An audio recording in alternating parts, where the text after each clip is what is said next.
How to follow friends playlist on Spotify. Hello everybody and welcome to this video where I'm going to show you exactly how to follow your friends playlist on Spotify, but make sure that you watch this video until the very end so that you don't make any mistakes in this process. What we need to do first is to head into the Spotify app on the phone, and then we need to click on the search icon right here.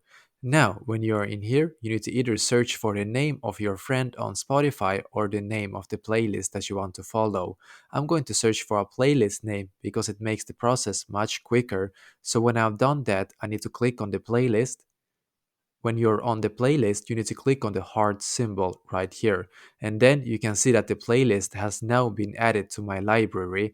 To access the library, just click right here.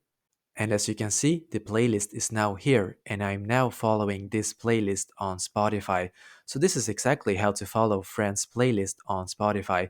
If this helped you out, then I would appreciate if you could leave a like on this video, comment if you have any questions, and I will do my very best to try to help you.